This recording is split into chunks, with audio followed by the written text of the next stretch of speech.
Unified School District Board of Education to order. Superintendent, roll please. Yes, Board Member Ranking, Board Member Hoover, Here. Board Member Short, Here. Board Member Clark, Here. Reed, Here. Student Board Member Nisnik is absent. With that, I will ask Short to lead us in the pledge.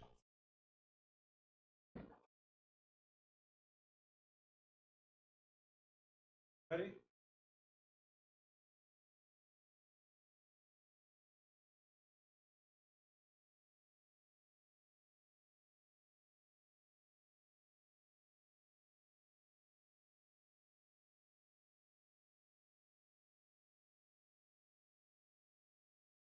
All right, a broadcast is being made at the direction of the board, and that the broadcast may capture images and sounds of those attending the meeting. As we continue to remain in compliance with the stay-at-home executive order, the board meeting is being live streamed through the District YouTube channel. To submit a public comment, the link to the form can be found under the title and district logo on the district's YouTube channel. It is also available on the board agenda under open session agenda item. That, reporting out closed session. No action in closed session. Adoption of agenda. Second. Moved by Ms. Ranking, second by Ms. Short. Mr. Short, all those in favor? Aye. Aye. Aye. Public participation. Superintendent. Dr. Huber has been monitoring comments from the public that could have been submitted right before this meeting or 4 hours in advance. We have some comments. Huber, that read, you'll identify. This is again from Mr. Rafferty. Due to the stay-home order, I will not attend any physical meeting, nor will I advise anyone else to do so. FCUSD is one of the only school districts in the state still conducting physical meetings. It is not clear that any written remarks will be distributed, considered, or even made part of the record. If you hold the hearing as promised, you have created conditions that make any public comment unlikely. So And noted. Dr. Huber, I believe there was a comment that was read before closed session that didn't get captured completely on our video. We'll go back to President that Park, one. can we reread that one? Absolutely. Okay. This is also from Mr. Rafferty. The evidence of Latino voter dilution is overwhelming, as is the history of inequalities within the district. It has been the board's responsibility, without any petition from us, to create trustee areas for almost 2 decades. The governor's order may effectively immunize you, but it neither excuses nor justifies the conduct of an unlawful election in November. If you conduct an at-large election in November, you will be violating the oath you took to uphold the laws of the state. Next year, the board will be called upon to make very difficult choices, reflecting long-term economic and curricular impacts of the coronavirus. If you abandon your commitment to comply with the CVRA, next year's board will lack the legitimacy of a lawful democratic election. It is hard to believe that the governor would have closed the courts to CVRA claims had he known the barriers that FCUSD has imposed on participation or of its complete lack of outreach. As detailed in the Cure and Correct letter, FCUSD has rejected transparency, outreach, and collaboration at every opportunity. Consider the lack of any reference to CVRA on the website, the calling and uncalling of a special meeting with little notice, your attorney's disparagement of a speaker who is one of the region's most distinguished Latino activists, the blatantly illegal demand that speakers publish their address and phone number, all disrespect the 2 most fundamental rights of your constituents, to speak before the board acts and to elect trustees according to the law. Thank you, and that was so noted. All right, agenda consent. Second. Moved by Ms. Ranking, second by Mr. Short. All those in favor? Aye. All right, with that being moved, Superintendent, I believe that you do have an announcement. I do. I'm very excited to announce that part of the consent agenda included approval of our personnel report. And on that personnel report, we have approved our new Director of Communication and Community Engagement as a replacement to Daniel Thigpen, who has left for a job at the State Department. Very excited to announce that Angela Griffin and Kelly will be our new Director of Communication and Community Engagement. She is a familiar face in the district, as she has been our Community Outreach Coordinator since 2013 and Community Engagement Specialist since 2018. During her time in the Communication and Community Engagement Department, she worked on several strategic marketing and communication campaigns, earning awards with the California School Public Relations Association, the National School Public Relations Association, and the Public Relations Society of America Capital Chapter. Additionally, she has built and established partnerships with a variety of community organizations, civic groups, and businesses that have brought valuable funds, resources, and increased volunteerism to our schools. Angela is married to Mickey and Kelly and is the proud mother of 3 children, all of whom were educated in Folsom, Cordova, and graduates of Vista del Lago. So we are excited and honored to welcome Angela Griffin and Kelly into the position of Director of Communications for Folsom, Cordova. Thank you. Awesome. Any comments on that from the board? Any statements that they want to make? Great. With that, Angela, congratulations, and I know that you'll make us proud. I know you have some big shoes to fill, but you've been out there in the community, and we know that you're going to make things happen. So congratulations. And I believe she is on the call. She is virtually participating in the meeting along with our other cabinet members. So, oh, great. Angela, are you there? Hi, I am. Can you hear me? We can hear you just fine. Would you like to say a few words? Well, I want to thank the board members and Superintendent Collegian for this opportunity to continue the good work that my predecessor Daniel Sigman established, leading the Communication and Community Engagement Department. I'm truly honored and overjoyed and excited to continue serving the students and staff and families of our district in this new role. So thank you very much. Awesome. Thank you so much, and welcome aboard in your new position. All right. With that, we'll go ahead and close our open session and now open up our public hearing. No, I'm sorry.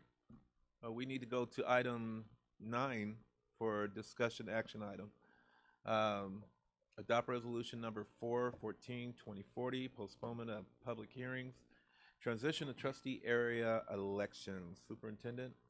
yes, this past weekend or last week, the governor passed an emergency order N-34-20 and N-48-20, which allows the board to consider a resolution to postpone public hearings set for the purpose of public participation in the trustee area transition process. The resolution before the board this evening would allow that postponement as per the governor's emergency order. And we do have attachments also with this agenda item. Any questions before we hear if there are any comments from the public? Any questions from the board?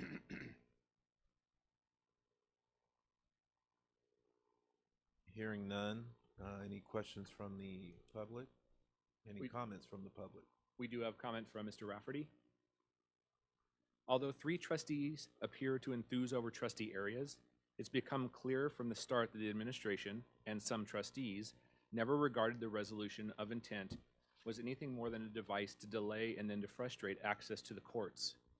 Within a week, your attorney was demanding that safe harbor be extended for a full 90 days, without regard to the duration of the stay-home order, because he needed an absolute guarantee that plaintiffs could not enforce the CVRA in time for a lawful election in November. As my letter to your attorney of March 24th, 2020, we offered a delay hearing and even to discuss a court-approved order authorizing an at-large election in 2020. It is attached for your convenience, and my clients waive any expectation of settlement confidentiality. There was no response and no negotiation. This scheme could never have succeeded had the board notified the public of their closed session discussion, so that advocacy for neighborhood elections could be made on the district's YouTube account. The opportunistic adoption of the resolution of intent has clearly prejudiced my clients and other advocates of trustee areas. All right. Any other comments from the public? There are none. I did not think so. Mr. Reed? Yeah, on this recommended motion, I personally am not in favor of adopting this motion. We've been talking about transitioning to districts well before this CVA letter that we received. It was something that staff was investigating and reporting back to the board on, and I am in favor of proceeding along the course we had already intended to be following.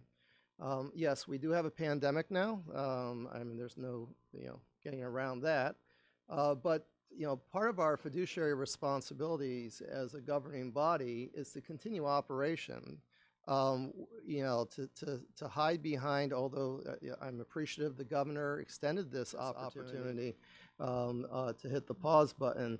I feel to actually pause this process and take advantage of the governor's option,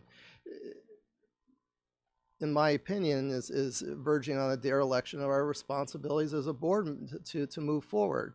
I mean, we have to be able to operate regardless of whether there's a pandemic or not. And so, I am in favor of moving forward with the process that we've already started. I would be, given the fact that, yes, it's unusual that we don't have the public sitting in front of us. And given the fact that we can't have the public sitting in front of us, I would be open to extending the number of meetings that we have. I believe we are required to have 4 meetings. Why can't we have 6 meetings? Extend the transparency, extend the option for the public to participate. And let's just get through this process so that we can be voting by trustee district in November of 2020. That's my opinion. All right, thank you. Mr. Short. I want to kind of echo what you're just saying, David. There's several things going on, and we need to keep the course as we're going because we need to continue to do business as usual, but not as usual. I mean, the live streaming technology we had before, one of the things of live streaming and Zoom, and we did that to enhance engagement with the community. We're not the only community or district doing that throughout California. It is a new world now. Everybody, every municipality, district, planning commission are doing this today to continue their business as usual. I am involved in that as a consultant everywhere. The technology and everything is going to be the new norm. Hearing the governor's speech today, there is no light we're in the light at the end of the tunnel, but we're still in the tunnel. And that tunnel is going to be a long haul, slow gauging off like a lot of toggles. It's going to take a long time for it to be lifted. We're not going to see, as according to the governor today, any assembly type of functions. That includes board meetings like this where you're going to have large number of people in a boardroom. That's just not going to happen. We don't have the space. You're going to see restaurants with half of the occupant load. You're not going to see sports events. You're not going to see any of that here in the near future. So if we do that, it's going to put us way out into the time frame to even meet any time frames to continue our business to meet the election of 2020. I agree with David. We can continue to have maybe more engagement through this technology and put more effort out there during the course when we get the maps. We can engage as much as we possibly and continue to participate and engage the community as best as possible through these technologies. This is the new norm, and I think we should continue to go as normal. I would be in support of continuing. Thank you, Mr. Short. Ms. Ranking? I take issue with Mr. Rafferty's comments that this board has not been supportive of transitioning to district elections. I think this board has been supportive of doing that. It's all been about the timeline of doing it. I think the governor clearly issued that order with the reason being that we do not have opportunity for ample public participation conducting meetings like this. And this is an issue in our community that not all of our residents are going to have access to the technology that is needed to possibly follow or participate in this meeting. I also feel that we have not done at this point an adequate job of promoting the process. It's not on our website. People are finding out about it because we're posting it in our agenda or we're posting it on Facebook. So I'm at the point where I would almost want to say we need to pause and restart this whole process. And I don't think we're going to be able to get the public participation in this process that we need until we are able to physically have people in this boardroom to participate. And that at times directs the whole opinion of the board when people are here, see the discussion, are able to step up and make comments. So I have no doubt that we are going to get there. I want to get there without Mr. Rafferty being the only person who has commented on this process. And so far it's been him and 2 other people that have made comments at all through this process. So, and I am for taking advantage of the governor's order because he wants us to provide an opportunity for our public to easily participate in these discussions. Mr. Hoover. Thank you, Mr. President. Yeah, I fully support the staff recommendation on this resolution, and I just want to share 5 different reasons why I think we need to press pause on this process and respect what the governor is asking us to do. Number 1, I think the governor's reasoning is pretty clear in his second executive order that he has issued on this topic. And just to read a very, very briefly from his one of the clauses in his executive order, he says that holding these hearings in the near future at a time when public health requires that Californians stay home except for essential needs would threaten public health and safety and would force Californians to choose between fully participating in their democratic process and safeguarding their own health and safety, as well as the health and safety of their communities. I think this statement in his executive order makes it very clear why we need to suspend this process. Secondly, the governor feels so strongly about encouraging districts to press pause on this that he issued a second executive order on this same topic, clarifying his initial executive order. There was really no need for him to do that. He did that because there were concerns raised by school districts, and those concerns have been met by this new executive order. So I just think the fact that he has put out 2 executive orders on this topic underlines how critical it is for us to suspend this process. Third, even Mr. Rafferty agreed and went on public record at the beginning of this meeting stating that the current stay-at-home order limits the ability for the public to participate. He himself has stated publicly that that the current setup under the stay-at-home order is problematic. Fourth, I believe that continuing this process will actually violate the democratic process that the CRVA seeks to protect, because it's going to make it impossible for a candidate, for example, as Mr. Rafferty is looking to do, even if we were able to get these things done in time, given the stay-at-home order, it's going to make it nearly impossible for a candidate to plan and run for election under these new guidelines in 2020. It would be much more helpful to the democratic process in the community if there were people in the community that had time to learn about these boundaries and run for elected office. And finally, I think it speaks volumes that we have neighboring districts dealing with the same thing, and they are leaning towards pressing pause. I think we need to respect what the governor is asking us to do, and respect public health and safety, and respect our democratic process, and support this resolution today. All right, thank you, Mr. Hoover. Superintendent, is Paul on the line? have Yes, some I believe questions. our attorney, Paul Gant, is joining us in the meeting and can, Yes, this is Paul Gant on the line. Okay. Can you hear me? Yeah, I can hear you, Paul. So Okay. here's where I am, and I may do my what if scenarios because I do have a couple of what ifs. We press pause. This would be considered our second public hearing, correct? Right now? This would be the second public hearing, yes, Okay, so prior to publication of any map. so if we press pause, are we having 2 in the books, or are we starting over with our series of meetings? Well, I think that really depends. You're not obligated to start over per se, because what the governor's order does is suspends the process. Okay. any days that had already been counted in terms of your timeline still apply. Those days that had run before March 20th, when the first of the two orders went into place.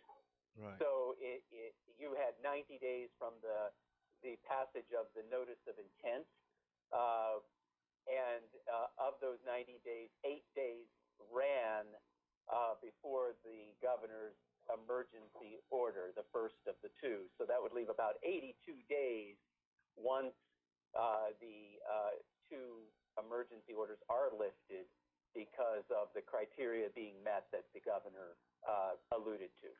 Okay, so another what if? What if those restrictions aren't lifted until, say, mid-July? Where do we stand? Right. Full transparency in the process, there has been obviously a request made for a waiver of the election to certify these boundaries, which means that assuming, as we expect, that the State Board of Education considers that waiver at its May meeting, then if the waiver is granted, then if the boundaries are drawn by approximately July 1st and approved by the County Committee on School District Reorganization, they could go through to the elections office, the county elections office, and those boundaries would be effective for the November 3rd, 2020 election. If the process is completed after that time, realistically, you're already within the window in which it cannot go to the election in November 2020, and typically then would roll over to the November 2022 election. Okay. So there's several steps in between. Right. So realistically, because I feel like this may be the next question, you're really looking at, it's very hard to project finishing the entire process, even expediting as much as you could if you don't start to look at a listing of the emergency by around the end of May to early June. That would probably be the latest. I haven't really counted that out, but it would be very hard to see where the whole process could be completed if you're suspending until those emergency orders are lifted. Right. If it's not by early June. Yeah, so we will obviously look at being crunched and having those meetings. Looks like maybe once every other week or once a week. Are we looking at possibly having special meetings every week? Because if that's the case, no, I don't think we should press pause on anything. I think we should just keep it moving and set a precedence and get this thing done. I mean, that would make sense to me. And I mean, if it's a matter of, with all this modern technology and everything that's going on, that if Mr. Rafferty can call in and make his statements or send an email or do whatever, and his constituents or whoever they are so willing to talk and speak on whatever, for or against, I don't know what it is, they can do the same thing. I think we need to be more transparent. Yes, maybe get more public notice out there, what that would look like, I don't know. Maybe, take Mr. Reed's suggestion and have more information on the website. So in my honest opinion, I just think that we stay the course, we move forward, and keep it moving. I think if we don't get this done, and I don't want to roll the dice on this. I don't want this going into a special election where it's going to cost the district money, and that may happen. We don't know, correct? I mean, that could be an option to have a special election.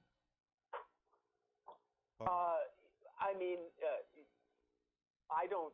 There's nothing at this point in the law. There's no obligation that's been imposed on this district to hold a special election. Okay. So that's really all I can comment at this time. Right. That would be could be an extraordinary remedy if there was unforeseen problems. But right now, there's no obligation to do this by means of a special election, regardless of which path you decide on this resolution. Okay. Okay.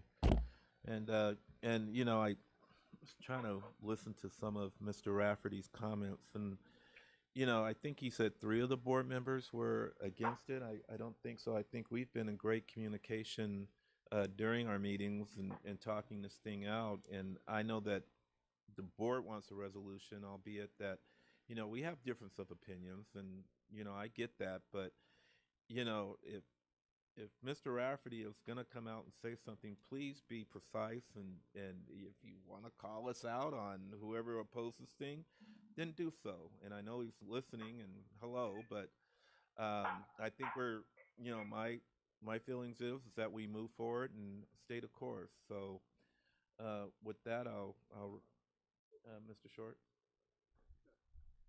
In regards to Mr. Rafferty's comments, I'm a little confused. The last meeting, he went on the record saying that we should continue with these meetings because technology is still available to continue business as usual. So I'm confused why he's flip-flopped every meeting. So I just want to point that out.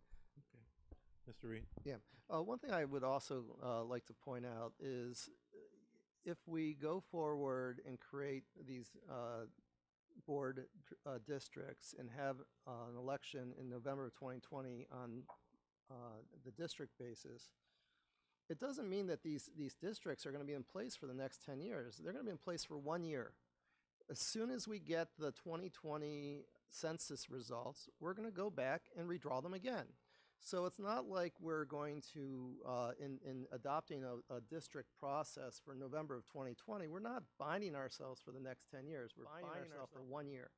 And then we will have analyzed the new data, the new census data based on ethnicity and the population of the various areas in both Rancho Cordova and Folsom, and we'll draw lines according based on the new data that we have. So I really see no harm in moving forward with this process, but I would remain in favor of having 2 extra meetings just for additional public comment and feedback, just given the nature of the pandemic that we're dealing with. And I would like to see a dedicated page on the Folsom Cordova website that is dedicated only to the redistricting process. We can put all the documents that we have, the letters that we receive, the public comments. When we get the maps drawn, we can put the maps there and just lay it all out there for the public to be able to see. It's all about transparency. Mr. Clark? Yes, ma'am. So in response to something that David just said, I think that we're also looking at if we're going to be going through this process again in a year, I think the governor might have had on his mind that as well, that we're making this decision for the upcoming year. It's, in my opinion, in a vacuum because we're not getting public participation. I don't think we will get it unless we can have people actually physically at the meetings. So I go back to, again, the governor had valid reasons for offering the opportunity to postpone, and I don't see necessarily a need to keep moving forward. Okay. So no, Mr. Hoover? Yeah, I just would add that, I think the census thing is interesting. I actually view it kind of the opposite, though. I think the governor, as Joanne kind of pointed out, is not only seeing this as an issue that affects public health and safety, that affects, the democratic and public participation process, but at a time when we're already cutting our budget and we're expecting the state to take a pretty big hit and have these challenging budget times ahead, I think it's valid to consider the fact that districts may be choosing to do this for a very important reason, and that is that we don't want to have to take 2 bites at the apple here, and that we want to be fiscally responsible and act on the most reliable recent data that is available to us. And given this delay, and I am concerned about the public participation, I actually see it as more of a reason we should support this resolution today. All right.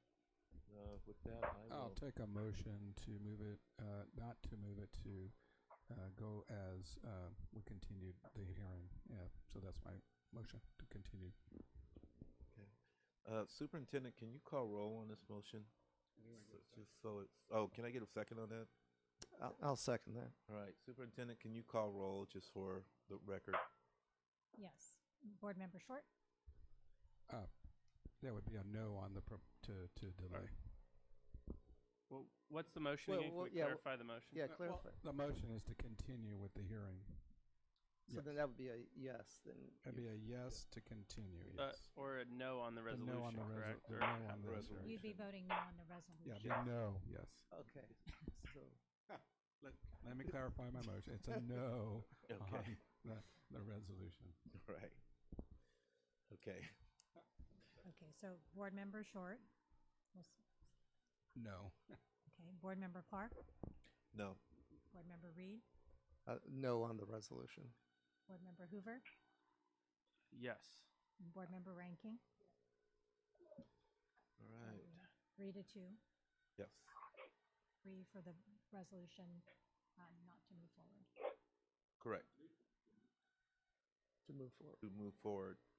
The resolution fails, right? The resolution Right. fails to move forward with it. Yeah, let's get that right. We did it the opposite way. Right. All right. With that, we'll close public hearing.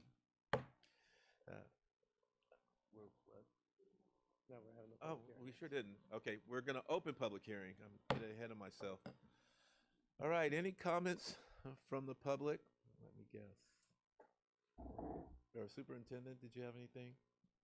Well, this is the second public hearing, and I think because the resolution failed to move forward, then we are going to have the second public hearing, and we've invited Mr. Doug Johnson to share the information with us in the process as we continue to move forward. So, Dr. Johnson, are you on the call? Yes, I am here. Okay, the floor is Is yours. it possible to share my screen, or how do we want to do the PowerPoint? It is showing on the screen behind us and on the live stream. I'm sorry, I couldn't hear that. Yes, your PowerPoint is being projected here in the boardroom, and it's also being projected on the live stream. Oh, okay. Okay, thank you. And it's on the website. Okay, so I'll go ahead and jump in. Going to the second slide, entitled Districting Rules. You'll see when we're going to draw the lines, there are two sets of rules that cover drawing lines for school districts. The first are the federal laws. These are the must-do requirements. So we have to have essentially equal population in each of the trustee areas. We have to ensure compliance with the Federal Voting Rights Act, meaning basically if there's a neighborhood or geographic area that's heavily populated by what the law calls a protected class, generally Latinos, African Americans, Asian Americans, or Native Americans, then that geographic area can't be divided up in a way that dilutes their voting strength. And at the same time, we have to be careful to avoid what the law calls racial gerrymandering, and that really boils down to race becoming the predominant factor in how lines are drawn. So what we want to base things on are neighborhoods and communities of interest, and if those areas are particularly made up of a protected class, we want to be sure to not divide those neighborhoods. And of course, we'll work with legal counsel and make sure all the draft maps that come before you comply with those requirements. Where the discretion and decisions come down is in deciding which map best balances the items on the right. So these are your traditional redistricting principles or goals. The most commonly discussed one is, of course, communities of interest, and I'll come back to that in a moment. Then we want to try to be compact and contiguous and follow really easily understood boundaries. Rivers, major roads, freeways are great, railroads are good. Those three criteria are really so it's easy for the residents to know which trustee area they're in.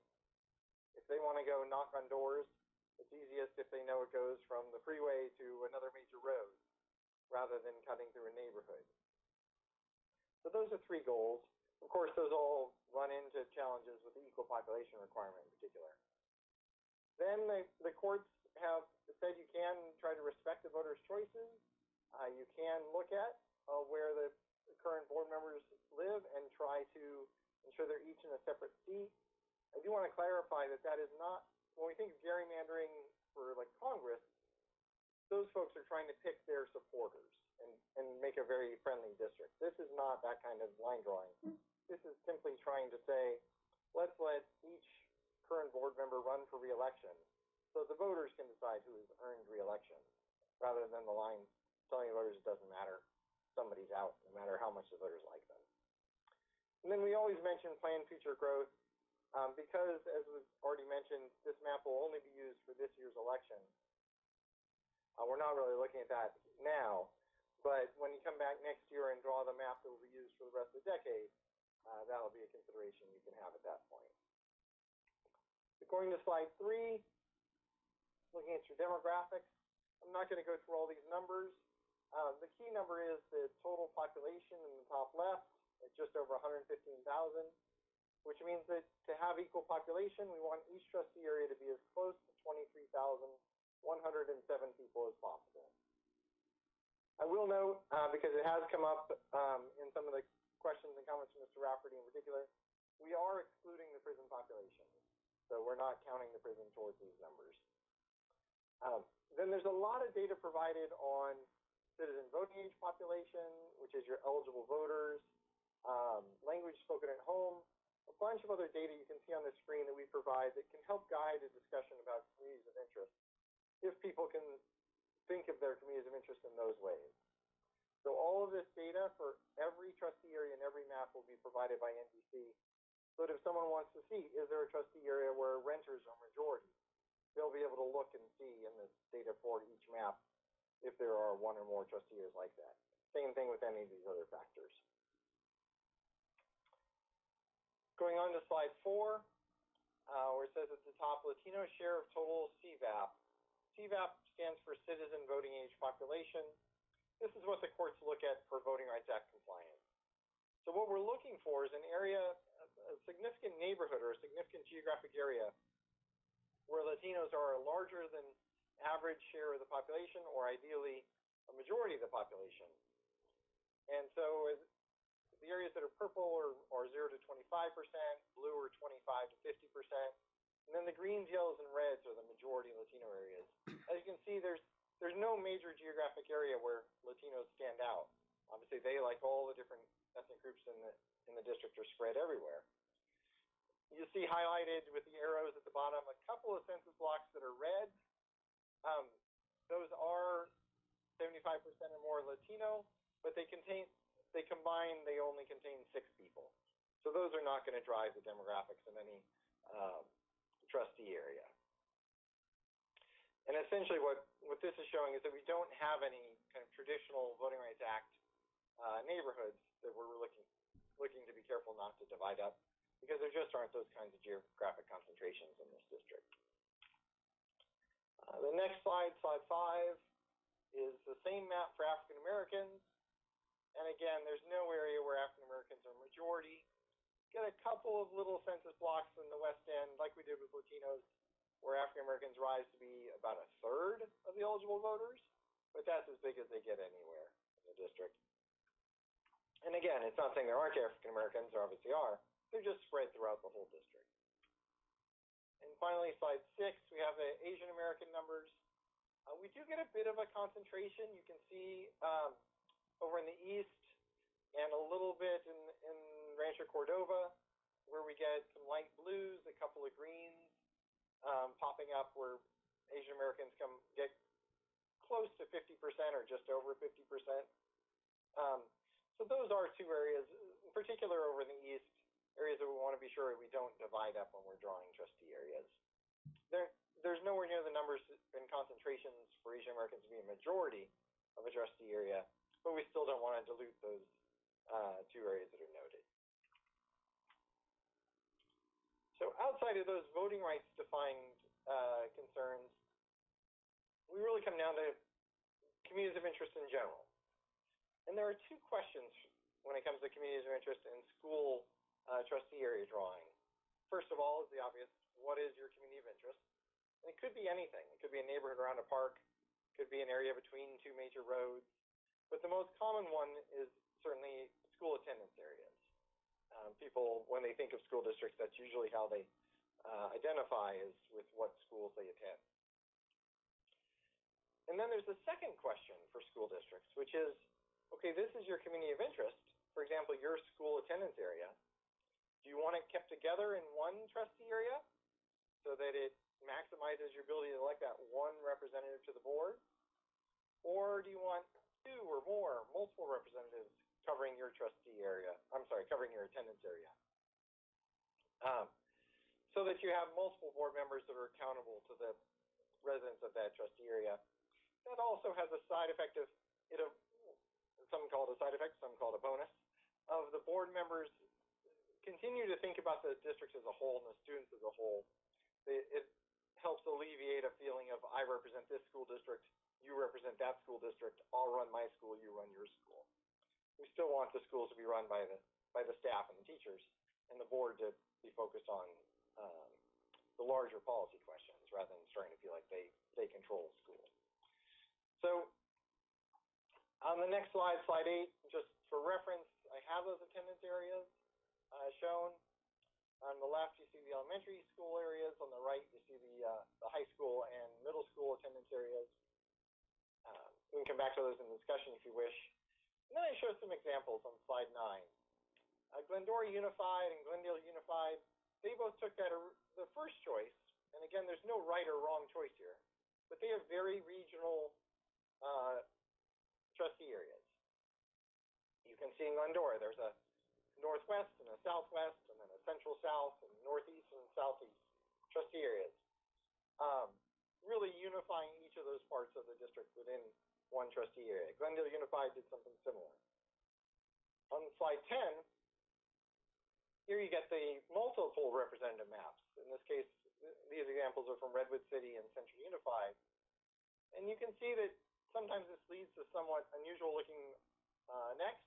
In Central Unified, they're actually blending urban areas with rural areas so that each trustee covers both multiple attendance zones and both rural and urban areas.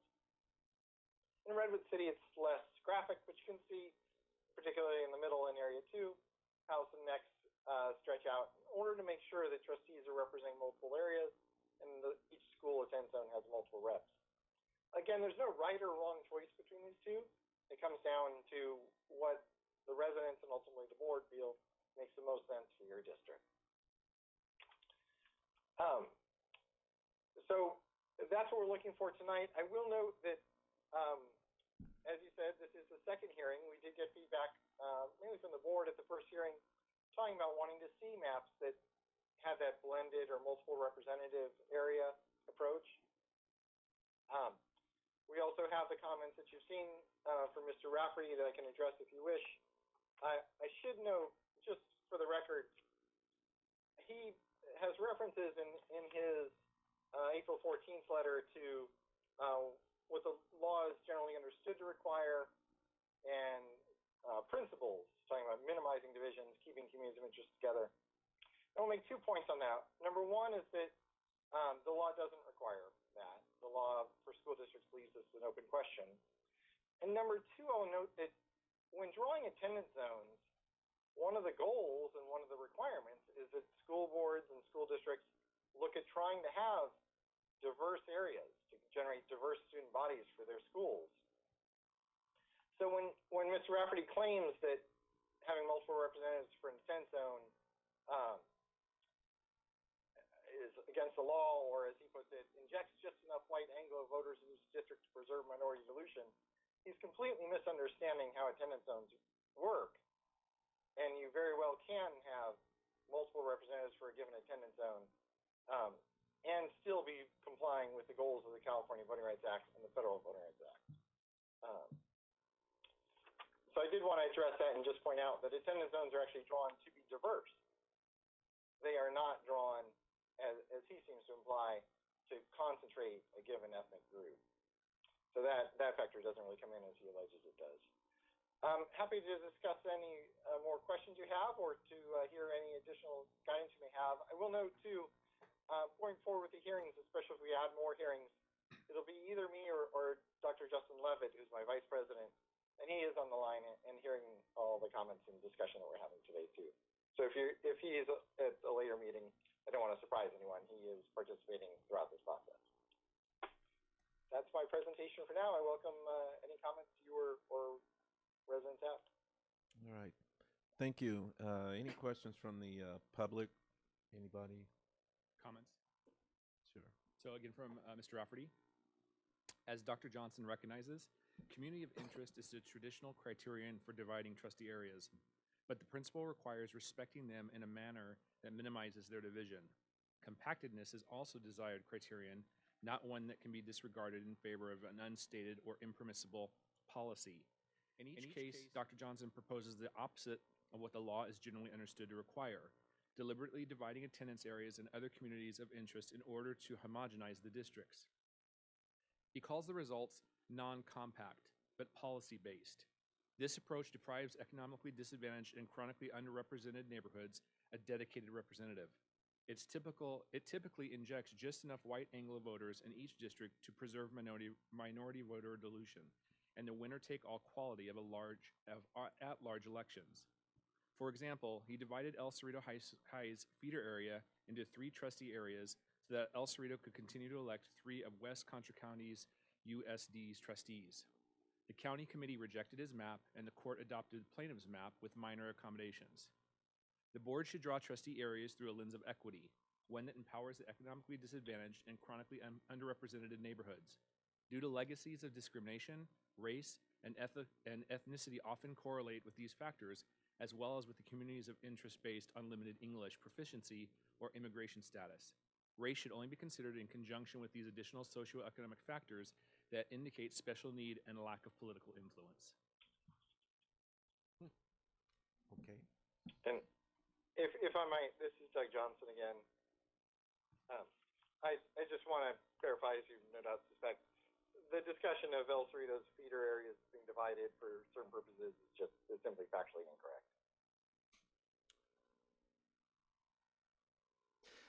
Yeah, I'm going to restate my preference that I indicated at the last meeting, that I would like to see the districts as compact as possible. So it sounds like I might actually be agreeing with Mr. Rafferty on that point, if I understood his comments correctly. The thing that I'm concerned that we do in trying to, I guess, engineer districts to ensure multiple representatives is we could thereby disenfranchise an entire school. For example, I'll just hypothetically pick on Folsom High and Vista del Lago. If we wanted to ensure that there were at least the 2 school board members that represented splitting the Vista del Lago district in half, then that by its very nature would mean the other half would flow into Folsom High's district.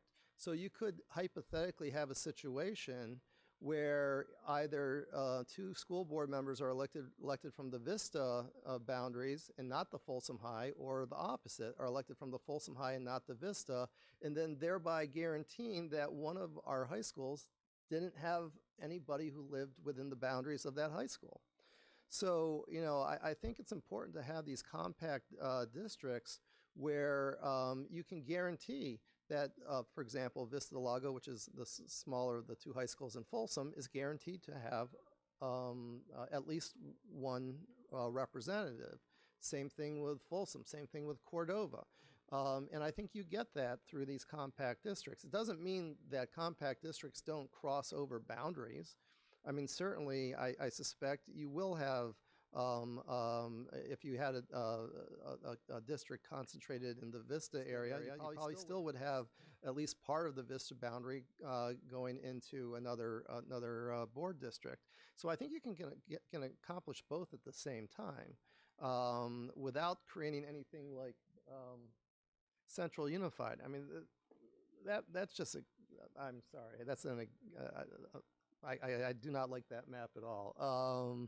I think they were probably playing, I don't know what they were doing. I won't suggest, but it just, something seems wrong, very wrong with that map. It seems like they're social engineering something there. So anyway, those are my thoughts. All right. Thank you, Mr. Reed. Mr. Short? Just for discussion on mapping, we do have definitely the Highway 50, we have our boundaries, we have different cities, and then we also have county areas. We do have a complex demographics between the two areas.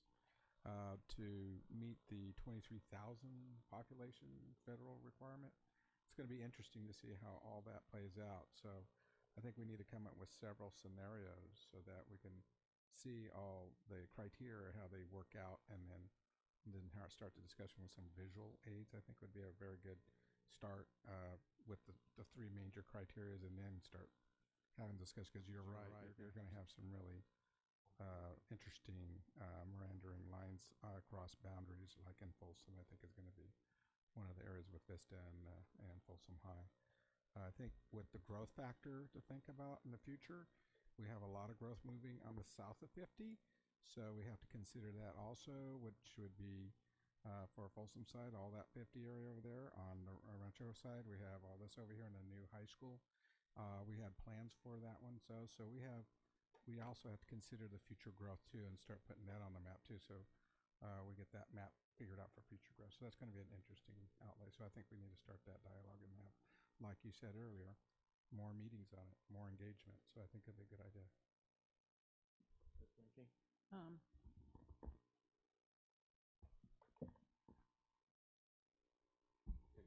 There's it on. Okay, I appreciated hearing the presentation again. I hope that more people from the public heard it this time. I made my comments at the last meeting. I would be in favor of kind of overlapping as much of Rancho Cordova schools and Folsom schools, because I do think it's imperative to have as much in as much overlap as possible, because of the nature of both communities. But I'm more interested at this point in hearing from the public on this item. No comment. No comment? Okay. Thank you so much on that. And there were no other public comments, right? All right. Fantastic. Okay. Well, with that, no other comments from the board. Great. We'll go ahead and we'll close our public hearing. So that's meeting 2 in the books, right? All right. Perfect. We'll go ahead and close out. I believe we are down to adjournment. Superintendent, did you have anything? Any updates? A couple of things. First of all, I want to start with some sad news. We lost 2 members, longtime members of our school district and community that I want to recognize for their years of contribution to our district. One is Josie Steelman, who was a board member years ago, and she will be missed. We thank her for all that she did to help build our district in the 90s. And then Coach Stan Harms, a former teacher and coach from Folsom High School, also passed away recently. So our thoughts and prayers are with the families, the Steelman and the Harms families. The second update that I wanted to share is in relationship to where we're at with school closures and options for graduation ceremonies. We know that this is top priority on many people's minds, especially our seniors and their families. And we will be reaching out to our students through a student survey that our Student Advisory Board President, Scarlett Nisnik, is putting together. And we'll be sharing with her fellow senior class to seek input and feedback on ways that we can still celebrate and acknowledge our 12th grade class, our seniors graduating at the end of May. So even though we're not gathering in physical buildings anymore, it doesn't mean that school isn't continuing and we can't continue to celebrate the accomplishments of our senior class in another 6 weeks. So more to come on that. All right, awesome. I just wanted to quickly find out if the board had any closing comments or anything that they wanted to say before we adjourn. Mr. Short? I will. Yeah. I personally know Josie. She was a very wonderful woman. Her heart was, when I first started running for the board, she came and helped me, actually, and she gave me a lot of advice. But her heart was with kids, and she was a grassroots person, always out in the community and talking. And so I just, in memory of her, she was a blessed soul and a blessed person that really, her heart was in the right place and did everything for kids. So it's a huge loss of a great person. So I just want to say that I'm going to miss her. Mr. Reed? Yeah, I guess the only comments that I have tonight is, I guess it's pretty much to the parents and to the teachers and to the students, which is just hang in there. I know this is a very strange end to the school year. It's not anything that I think any of us in our wildest dreams would have expected as we entered the school year. But it's the challenge that we have before us. And the most important thing right now, despite our desire to hang out with our friends and reconnect with our teachers in person, is to just stay safe, stay home, limit your exposure, because if everybody does that, we're going to get through this faster, and we will be able to return faster to those types of events, whether it be football games or basketball games or back in the classroom. So we all have a role to play, and we all need to do that. But I also appreciate the anxiety that this is creating, probably more for the parents than anybody else. But I like just to put it in perspective. This is happening worldwide, not just our community. So I guarantee you, our kids are not going to be disadvantaged compared to kids in any other area in the country. And we are looking at various options for graduation, and it is a special time in someone's life to graduate from high school. And to the degree we can figure this out, I think we're going to try to keep it, have some type of an event. Whatever that's going to look like is to be determined. But anyway, those are my comments. Thanks. All right. Ms. Ranking? I'm going to just take a moment to congratulate Angela here. I'm sorry, I should have done it earlier. And I appreciate that she pointed out all the good work that Daniel did in keeping us up to his standards. And I know that they made a fabulous team and that Angela will do a wonderful job moving forward. So I just wanted to congratulate her. So it's kind of frustrating times. We want to be in control. We want to be able to solve problems and have answers to everything that's being thrown at us now. But unfortunately, the only thing that seems to be in control right now is the virus. And all we can do is do our part by staying home and continuing to practice social distancing. Today's announcement about how schools will look different in the fall is another uncharted path that we're going to have to go down. And everyone's just going to have to please be patient as we work through this. The district tries to be as transparent as possible. And I want to take an opportunity at this point. I had a little incident that I got ahead of the district on announcing something. I misinterpreted an email and shared it on social media and caused a lot of frustration, conflict, grief, anxiety amongst our staff and employees. So I just want to apologize to Dr. Huber, our superintendent, and everyone else who got their feathers ruffled because of what I did. So I think it's a lesson to be learned that I think it's important that we follow the lead that the district sets when we communicate on social media. And we all want to be out there. We all want to be getting our little likes and having our posts out there. But I think it's really important that we're careful when we're posting under our page that represent us in the district, and that we're cognizant of processes are still being discussions may still be going on. The board is kept in the loop, but the board doesn't get into the weeds of what our staff is talking about every day. So unfortunately, I got ahead of them, and I apologize for that.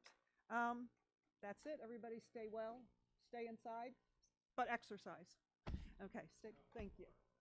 All right. Mr. Hoover? Yeah, thank you, sir. Yeah, tough week for sure. I know today getting back to the distance learning was interesting to say the least.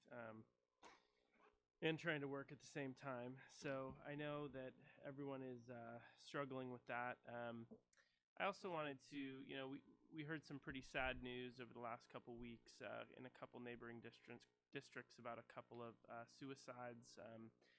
It was really heartbreaking, and it's definitely something that I want our district to do as much as possible to help prevent. And so, I sent an email to Superintendent Collegian as well, but I would love to put something on our website about kind of a prominent link maybe where we can have a resource landing page of all the resources we have for our students during this time. I know that our counselors are still working very hard and are available, so I don't know. I know there's a way to connect with them, but maybe if we could just find a way to make that as visible as possible, and just try to be proactive on this. This is a really hard time for a lot of people, especially people that are already struggling with depression or other issues. So, the social isolation is really tough. So, anything we could do, I would love to work with staff on that and see what some options might be. I don't have all the answers, but I do want to make sure people know where to go for help. And then the second thing, I've been hearing some concerns, and I know it's like first week into the full swing of things, so these are totally expected, but about a lot of high school Zoom classes being scheduled at the same time.